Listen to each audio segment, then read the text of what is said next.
இன்று அவருடைய சத்தம். எழுதியவர் சகோதரர் சகரியா புனன் அவர்கள். நாள் ஆகஸ்ட் 15. தேவனை ஆராதிக்கிறவர்களிடம் உலகத்தின் குறை சொல் இல்லை. தேவனை ஆராதிக்கிறவர்களாகவே பிரதானமாய் ஆண்டவன் நம்மை அழைத்திருக்கிறார்.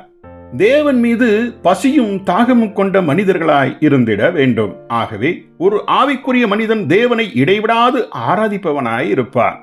அவனுக்குள்ள ஒரே ஒரு விருப்பம் தேவன் மாத்திரமே ஆகும். இந்த பூமியிலோ அல்லது பரலோகத்திலோ தேவனை காட்டிலும் யாதொன்றையும் அல்லது யாதொருவரையும் அவன் விரும்பவே மாட்டான். சங்கீதம் 73 25 வசனம். தேவனை காட்டிலும் பணம் அவனுக்கு பெரிதானதாக தோன்றுவதே இல்லை.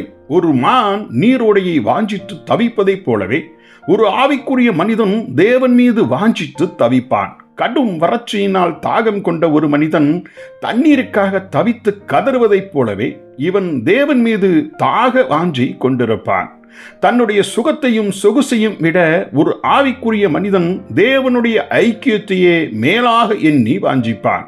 தன்னோடு தேவன் ஒவ்வொரு நாளும் பேசுவதை கேட்பதற்கு மிகுதியான வாஞ்சை கொண்டிருப்பான். இதற்கு மாறாக பணத்தையும் தங்களது சொகுசையும் ஆராதனை செய்பவர்கள் தங்கள் வாழ்க்கையில் ஏதாயிலும் ஒன்றை குறித்து எப்போதும் குறை சொல்பவர்களாகவே இருப்பார்கள்.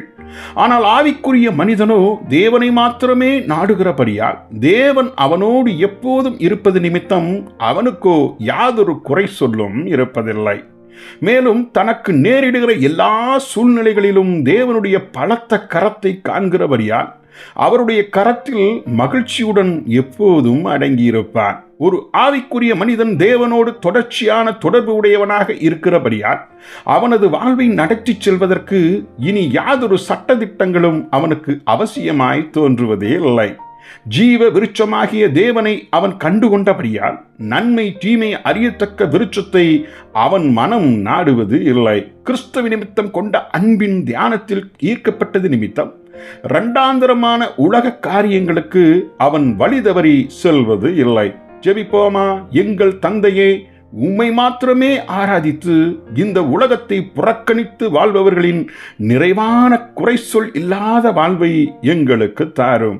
இயேசுவின் நாமத்தில் ஆமேன்.